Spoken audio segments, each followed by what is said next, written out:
dengan saya Yohanes pasal yang ke-12, ayat yang pertama sampai ayat yang ke-11. Yohanes pasal 12, ayat pertama sampai ayat yang ke-11. Yesus diurapi di Betania. 6 hari sebelum Paskah, Yesus datang ke Betania, tempat tinggal Lazarus yang dibangkitkan Yesus dari antara orang mati. Di situ diadakan perjamuan untuk dia, dan Marta melayani. Sedang salah seorang yang turut makan dengan Yesus adalah Lazarus. Maka Maria mengambil setengah kati minyak narwastu murni yang mahal harganya. Lalu meminyaki kaki Yesus dan menyekanya dengan rambutnya, dan bau minyak semerbak di seluruh rumah itu. Tetapi Yudas Iskariot, seorang dari murid-murid Yesus yang akan segera menyerahkan dia, berkata, "Mengapa minyak narwastu ini tidak dijual 300 dinar? Dan uangnya diberikan kepada orang-orang miskin?" Hal itu dikatakannya bukan karena ia memperhatikan nasib orang-orang miskin, melainkan karena ia adalah seorang pencuri. Ia sering mengambil uang yang disimpan dalam kas yang dipegangnya. Maka kata Yesus, "Biarkanlah dia melakukan hal ini, mengingat hari penguburanku. Karena orang-orang yang miskin selalu ada pada kamu, tetapi aku tidak akan selalu ada pada kamu." Ayat 9. Sejumlah besar orang Yahudi mendengar bahwa Yesus ada di sana, dan mereka datang bukan hanya karena Yesus, melainkan juga untuk melihat Lazarus yang telah dibangkitkannya dari antara orang mati. Lalu imam-imam kepala bermufakat untuk membunuh Lazarus juga, sebab karena kebangkitan Lazarus, banyak orang Yahudi meninggalkan mereka dan percaya kepada Yesus. Kalau Bapak Ibu baca Yohanes pasal 12, terutama ayat 1 sampai ayat 8, ada sebuah kisah di sana yang menceritakan bagaimana Maria mengurapi Yesus dengan minyak narwastu yang mahal harganya. Dan mengurapi Yesus itu adalah hal yang harus orang percaya lakukan. Selama ini Bapak Ibu minta pengurapan dari Roh Kudus, yes, karena Tuhan yang mengurapi kita. Tapi Yohanes pasal 12 ayat 1 sampai ayat yang ke-8, Alkitab katakan begini, Maria mengurapi Yesus untuk suatu event, untuk suatu kejadian, sebagai mengingat hari penguburanku. Maria mengurapi Yesus. Alkitab berkata, tadi menceritakan 6 hari sebelum Paskah, Yesus datang ke Betania. Betania itu adalah house of dating, rumah pacaran. Kalau saudara dan saya pacaran dengan seseorang, dulu pacaran dengan istrimu, suamimu, maka kepingin terus ketemu. Dan salah satu tempat yang sangat disukai didatangi oleh Yesus adalah, Yesus sering datang ke Betania, ke rumah Marta, ke rumah Maria, dan ke rumah Lazarus. Sebelum Yesus datang ke Betania, Yesus ada di Efraim. Setelah peristiwa kebangkitan Lazarus dan adanya permufakatan untuk membunuh Yesus dari ahli Taurat dan orang Farisi. Dalam Yohanes 11, ayat yang ke-54, kalau kita lihat, karena itu Yesus tidak tampil lagi di muka umum di antara orang-orang Yahudi. Ia berangkat dari situ ke daerah dekat padang gurun, ke sebuah kota yang bernama Efraim. Dan di situ ia tinggal bersama murid-muridnya. Dan Alkitab katakan untuk ke Betania, Yesus berjalan. Dari Efraim itulah Yesus pergi ke Betania, di mana Betania merupakan sebuah kota yang jaraknya sangat dekat dengan Yerusalem, kurang lebih 3 kilo. Kurang lebihnya 3 kilo, saudara. Perjalanan dari Efraim ke Yerusalem. Di Betania inilah diadakan perjamuan untuk Yesus. Dan terjadilah sebuah peristiwa di mana Maria mengurapi Yesus, atau Yesus diurapi oleh Maria. Dan peristiwa terjadi di rumah Simon si Kusta. Markus 14 ayat yang ketiga. Ketika Yesus berada di Betania, di rumah Simon si Kusta, dan sedang duduk makan, datanglah seorang perempuan membawa suatu buli-buli pualam berisi minyak narwastu murni yang mahal harganya. Setelah dipecahkannya leher buli-buli itu, dicurahkanlah minyak itu ke atas kepala Yesus. Ini menceritakan tentang bagaimana Maria dari Betania mengurapi Yesus dengan minyak narwastu yang sangat mahal harganya. Dan dalam peristiwa yang tercatat dalam Yohanes pasal yang ke-12 ayat 1 sampai ayat 11 tadi, kita belajar sedikitnya, setidaknya ada 3 tokoh yang mewakili sikap dan kasih yang berbeda-beda. Tadi kita belajar, saudara, setidaknya ada 3 tokoh yang mewakili sikap dan kasih yang berbeda-beda. Sikap mereka berbeda karena rasa kasih mereka juga berbeda-beda. Saya ulangi Bapak Ibu ya, sikap mereka berbeda karena rasa kasih mereka berbeda-beda. Kalau Bapak Ibu lihat ketemu seseorang dalam pelayanan, ketemu seseorang di gereja, bisa melihat sikap mereka yang berbeda karena rasa kasih mereka juga berbeda-beda. Alkitab katakan Maria mengasihi Yesus, sedangkan Yudas itu cinta akan uang. Dan imam-imam kepala cinta diri sendiri. Nah, kita bahas satu-satu, saudara. Kita bahas satu-satu ini, kita lihat bahwa ada 3 tokoh yang mewakili sikap dan kasih mereka yang berbeda-beda. Yang pertama adalah Maria yang mengasihi Yesus. Ketika Bapak Ibu mengasihi Yesus, itu seperti Bapak Ibu sedang mengurapi Yesus. Sama seperti kalau Bapak Ibu dan saya memuji istri, memberikan sesuatu kepada istri yang tidak terduga, surprise kepada istri, atau istri memberikan kepada suami, atau anak-anak memberikan kepada orang tua, itu adalah sebuah tanda bahwa kita sedang mengasihi mereka. Dan kalau kita mengasihi seseorang, mengasihi Yesus itu tanda seperti kita sedang mengurapi dia dengan sesuatu yang dia sukai, sesuatu yang mahal. Dalam Yohanes 12 ayat 1-3, 6 hari sebelum Paskah, Yesus datang ke Betania, tempat tinggal Lazarus, yang dibangkitkan Yesus dari antara orang mati. Di situ diadakan perjamuan untuk dia dan Marta melayani. Sedang salah seorang yang turut makan dengan Yesus adalah Lazarus. Maka Maria mengambil setengah kati minyak narwastu murni yang mahal harganya. Lalu meminyaki kaki Yesus dengan menyekanya dengan rambutnya, dan bau minyak semerbak di seluruh rumah itu. Kita juga bisa belajar sesuatu. Kalau kita baca Yohanes 11 ayat 1, Yohanes 12 maksud saya ayat 1-11, maka ada 4 jenis orang Kristen di sana. Ya, orang Kristen pertama adalah orang Kristen tipikal, yaitu tipikal Lazarus, hanya menikmati mujizat tapi tidak pernah ikut pelayanan. Hanya mau cuma makan, duduk makan di meja makan, menikmati firman, menikmati mujizat, dibangkitkan dari antara orang mati, tapi tidak ikut dalam pelayanan.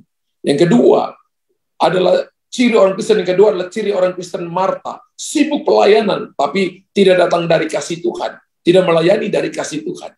Ciri orang Kristen yang ketiga adalah ciri orang Kristen Maria, memberi yang terbaik untuk Tuhan, dan duduk di kaki Tuhan. Dan ciri orang Kristen yang keempat adalah Yudas. Kalau Maria memberi, Yudas selalu mengambil. Alkitab tadi katakan bahwa dia adalah seorang pencuri, karena dia suka mencuri uang yang disimpan dalam kasih. Dan kita belajar dari Maria yang mengasihi Yesus.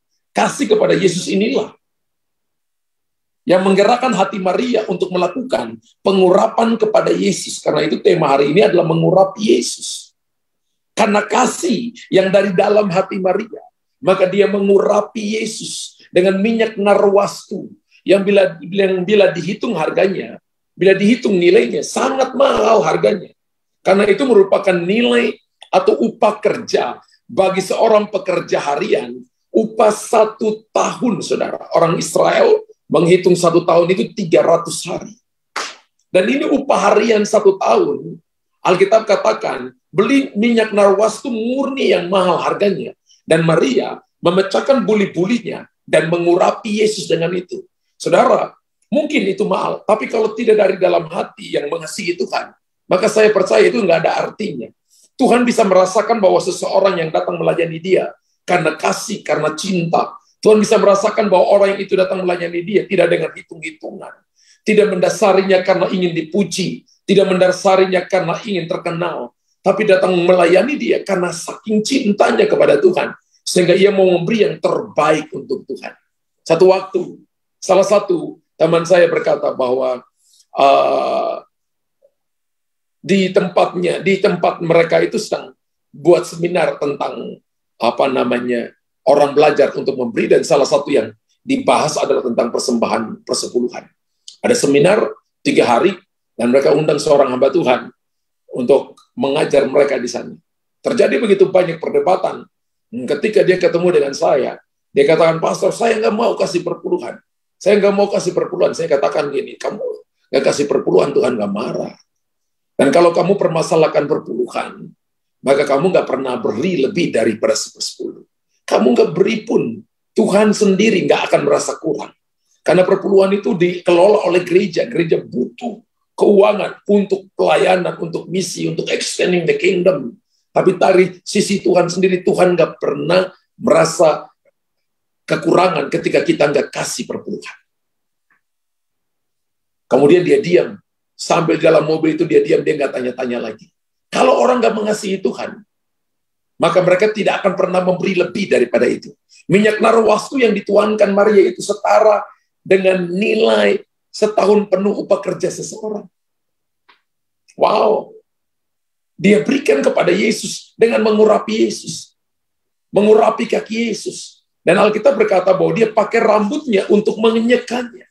Maria tidak hitung-hitungan dengan Yesus. Maria tidak merasa bahwa itu adalah sesuatu yang dia lakukan karena sia-sia. Tapi untuk Tuhan dia perlu boros. Satu hal yang mendasari Maria melakukan hal ini adalah kasihnya kepada Yesus. Pelayanan tanpa kasih, maka kita sedang melakukan yang namanya rutinitas. Kalau kita datang bekerja tanpa kasih, mengasihi pekerjaan itu, maka kita lakukan itu karena kita hanya cuma butuh sesuatu untuk mengepulkan asap di dapur kita. Kita tidak melakukan untuk berpikir memajukan perusahaan itu. Kalau kita datang melayani, dan kita tidak mulai dari kasih, dari dalam hati kita kepada Yesus, maka kita nggak akan lihat Baal Prasim atau God's Spread itu terjadi. Demikian juga dengan kita. Semua kita harus melayani dari kasih. Apabila kita mengasihi seseorang, pasti kita akan melakukan segala sesuatu yang terbaik kepada orang tersebut. Amin. Kalau kita mengasihi Yesus, Maria mengasihi Yesus, maka dia melakukan yang terbaik untuk Yesus. Jadi, Bapak Ibu perhatikan, jika kita mengasihi Yesus, maka kita juga akan digerakkan untuk melakukan segala sesuatu yang terbaik dari diri kita untuk Yesus. Haleluya. Orang yang mengasihi Tuhan tidak akan menanyakan untung ruginya ketika melakukan sesuatu bagi Tuhan. Untuk Tuhan kita perlu boros. Bapak Ibu tulis di kolom komentar. Untuk Tuhan kita perlu boros. Untuk Tuhan kita nggak boleh hitung-hitungan. Yudas berkata kepada Maria, untuk apa pemborosan seperti ini? Tapi saya bolak-balik perkataan Yudas, untuk Tuhan kita perlu boros. Jadi Maria mengurapi Yesus karena Maria mengasihi Yesus. Wow. Dan saya percaya bahwa jemaat Tuhan yang mendengar ini kita adalah bagian dari orang-orang yang mengasihi Yesus. Anda sedang mengurapi Yesus. Orang kedua yang kita mau belajar adalah Yudas. Yudas ini ketika lihat Maria mengurapi Yesus dengan minyak narwastu murni yang mahal harganya. Yohanes 12 ayat 4 dan 8 berkata, tetapi Yudas Iskariot, seorang dari murid-murid Yesus yang akan segera menyerahkan dia berkata, mengapa minyak narwastu ini tidak dijual 300 dinar dan uangnya diberikan kepada orang-orang miskin? Hal itu dikatakannya bukan karena ia memperhatikan nasib orang-orang miskin, melainkan karena ia adalah seorang pencuri. Ia sendiri sering mengambil uang yang disimpan dalam kas yang dipegangnya. Maka kata Yesus, biarkanlah dia melakukan hal ini mengingat hari penguburan. Karena orang-orang miskin selalu ada padamu, tetapi aku tidak akan selalu ada pada kamu. Yudas cinta akan uang. Motivasinya begini, kenapa Maria nggak kasih minyak narwastu itu kepada saya saja? Kan dia bendahara, saya akan pergi ke pasar atau pergi kepada orang yang punya uang dan menjual minyak narwastu itu dengan harga 300 dinar. Kan uangnya saya ambil, saya yang pegang. Saya adalah bendahara daripada Tuhan Yesus. Dan Alkitab katakan, melainkan ia adalah seorang pencuri yang sering mengambil uang yang disimpan dalam kas yang dipegangnya. Dan Alkitab berkata dalam 1 Timotius pasal 6 ayat 10, cinta akan uang adalah akar segala kejahatan. Karena akar segala kejahatan ialah cinta akan uang.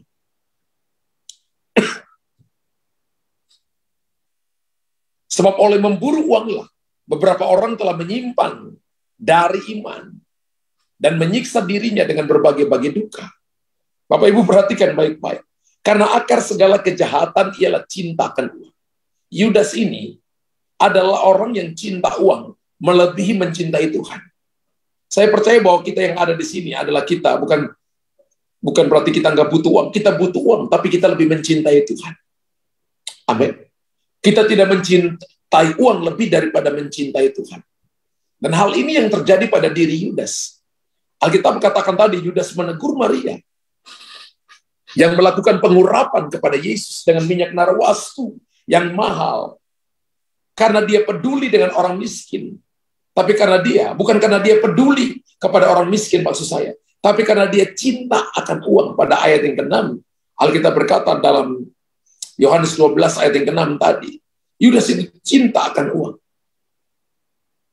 Bahkan dikatakan dengan jelas bahwa Yudas sering melakukan apa?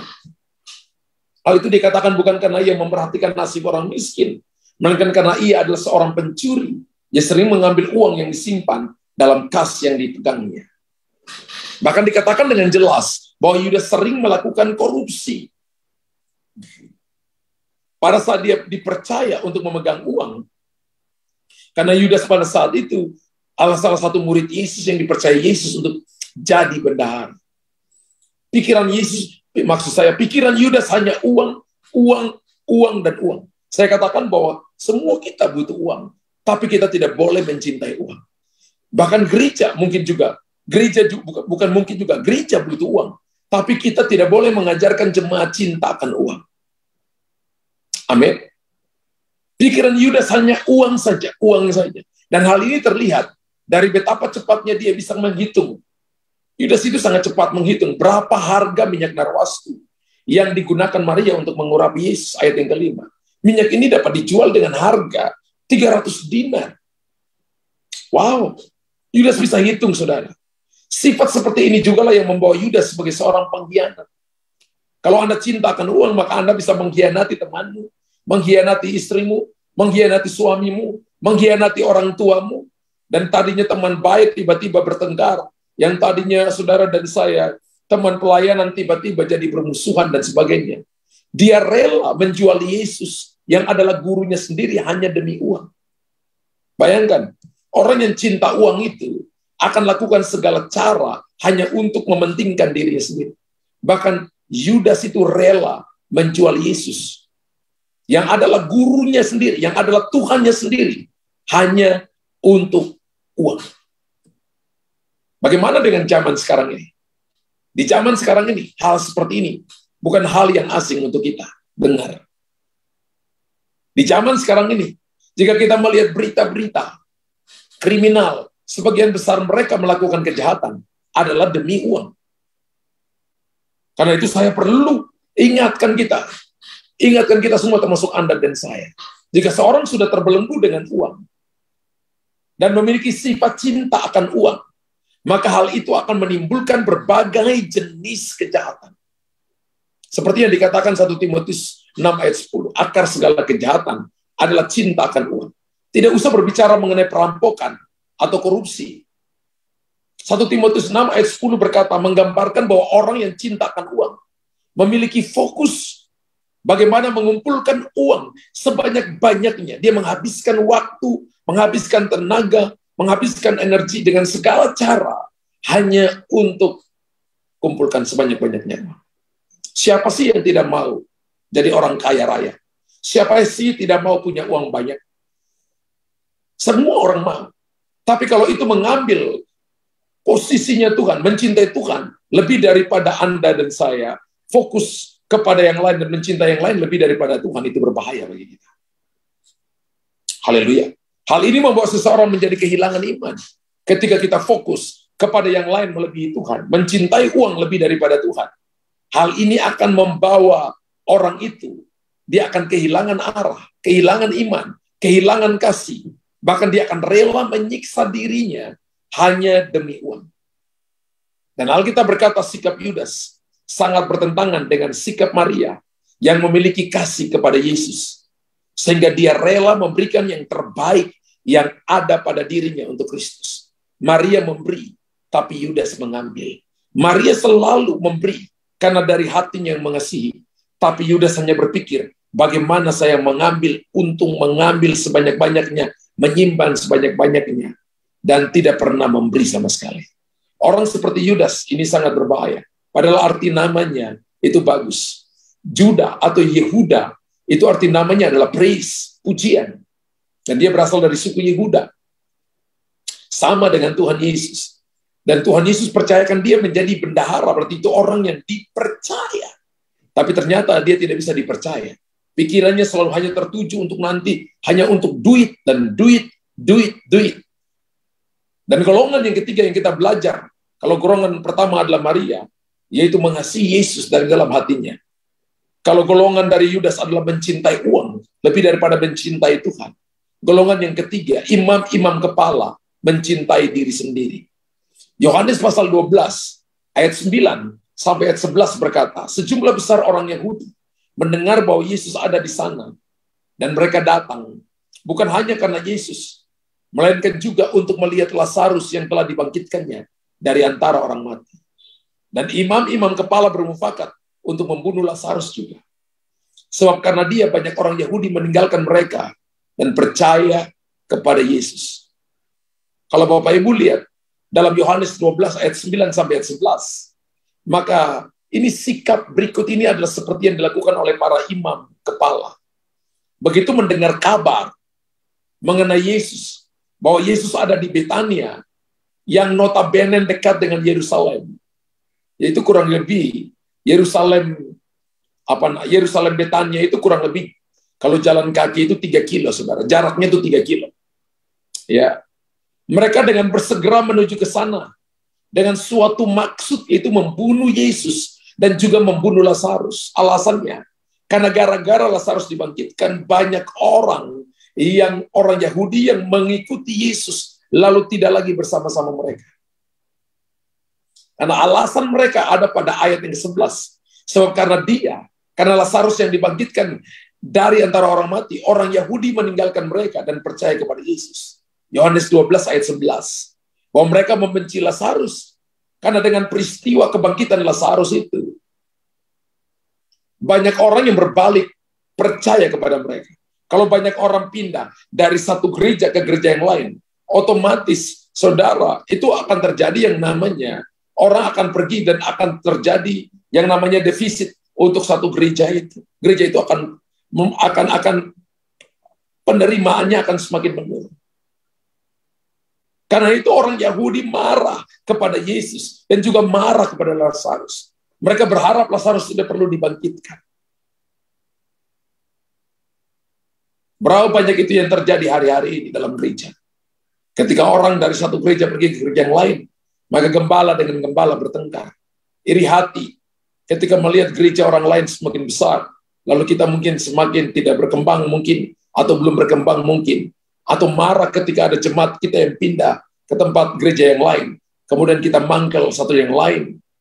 Ya, hal ini sudah terjadi ribuan tahun yang lalu. Dan perlu kita ingat bahwa mereka marah dan benci kepada Yesus bukan karena ingin membela kebenaran Taurat. Tidak. Mereka membenci Yesus, orang ahli Farisi, ahli Taurat membenci Yesus bukan karena mereka ingin membela kebenaran dari hukum Taurat. Bukan karena itu. Sebab kita tahu bahwa Yesus tidak pernah melanggar hukum Taurat.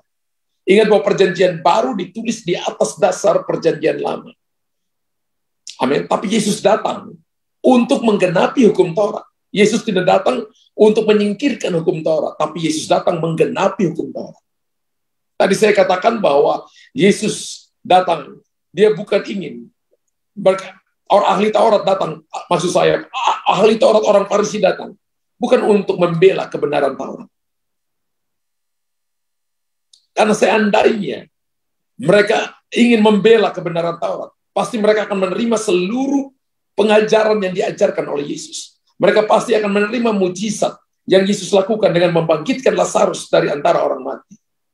Tapi karena pikiran mereka hanya untuk diri mereka, kesenangan mereka, keuntungan, kepentingan mereka, mereka hanya membangun kepercayaan untuk mencintai diri sendiri dan bukan mencintai Tuhan.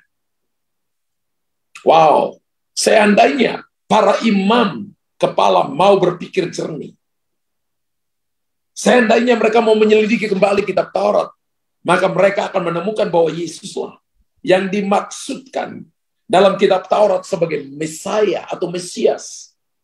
Namun hal itu tertutup bagi mereka, karena fokus mereka adalah untuk diri sendiri. Ketika Bapak Ibu fokusnya untuk diri sendiri, gua datang hanya untuk gua, datang cari Tuhan hanya untuk supaya aku ditolong, aku disembuhkan, supaya aku diberkati, supaya ada jalan keluar, maka ada kalanya Bapak Ibu dan saya, pikiran-pikiran itu akan menutupi kita sehingga kita tidak bisa melihat hal yang lebih besar yang akan Tuhan sediakan kepada kita. Mereka lebih mencintai diri sendiri. Mereka merasa terancam dan terhina oleh semua yang dilakukan oleh Yesus. Dan ahli Taurat, orang Farisi, tidak dapat menerima bahwa banyak pengikut mereka justru berbalik kepada Yesus. Harusnya kita insaf dan ikut percaya kepada Yesus. Tapi sebaliknya yang mereka lakukan adalah mereka anti Yesus. Mereka menentang Yesus. Mereka tidak mau kehilangan kehormatan. Orang mementingkan diri sendiri itu hanya pikir untuk diri sendiri. Tidak mau disalahkan. Selalu ngeyel. Selalu balas ketika orang ngomong. Selalu balas. Tidak kembali evaluasi tentang diri sendiri, pekerjaannya, pelayanannya. Apa yang dia lakukan, apakah sudah baik atau tidak. Apakah sudah benar atau tidak. Mereka juga tidak mau kehilangan keuntungan selama mereka dapatkan. Karena ketika orang banyak mengikuti Yesus, mereka kehilangan keuntungan. Ada banyak persembahan yang mereka berikan. Mereka akan kehilangan begitu banyak persembahan yang diberikan oleh orang-orang Yahudi. Karena mereka berbalik mengikuti Yesus. Baik dari persembahan jemaat, maupun praktek penjualan hewan kurban dan perlengkapan untuk kurban yang mereka jual di bait suci.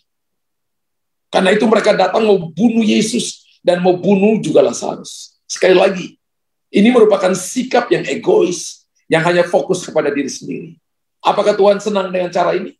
Saya percaya bahwa Tuhan menentang orang-orang yang sikapnya egois, yang hanya pikir kepada diri sendiri. Orang rendah hati itu mau ditegur. Orang yang rendah hati itu mau mengakui bahwa kita perlu belajar dari orang lain. Orang yang rendah hati sekalipun misalnya dia tahu banyak, dia mengerti banyak, tapi kalau ada orang yang ngajarin dia mau dengar. Mungkin ada hal-hal yang dia perlu tambahkan, ada hal-hal yang dia perlu ikuti. Karena sebagai manusia kita punya keterbatasan. Tapi kalau orang sudah egois, sudah mementingkan diri sendiri, dia rasa diri yang paling benar dan orang lain selalu salah. Sikap menyintai diri sendiri digambarkan oleh para imam kepala, juga merupakan sikap yang sangat bertentangan dengan sikap yang ditunjukkan oleh Maria. Kalau Maria, dia melayani Tuhan dengan kasihnya dan memberikan minyak narwastu yang sangat mahal. Bahkan Yudas berkata harganya bisa 300 dinar. Wow, itu harga upah kerja harian dalam 1 tahun. Keegoisan juga dapat membawa orang kepada sebuah tindakan kejahatan. Bahkan mereka mau membunuh Yesus. Orang egois itu bisa lakukan segala cara. Biasanya hal ini akan dilakukan jika seseorang tersebut merasa dirinya dirugikan atau terancam. Ahli Taurat kalau sekarang ya para pendeta bisa. Para pelayan Tuhan bisa. Dari kisah Yesus diurapi Maria, kita bisa melihat 3 sikap yang berbeda dan membawa kepada tindakan yang berbeda pula. Yudas menjual Yesus, tapi ahli Taurat, mereka selalu merasa diri paling benar, tidak mau berpaling kepada kebenaran, dan akibatnya mereka ingin membunuh Yesus dan Lazarus. Wow, dari sini kita dapat belajar bahwa siapa atau apa yang kita kasihi dan cintai akan membawa kita kepada sebuah sikap dan tindakan yang berbeda.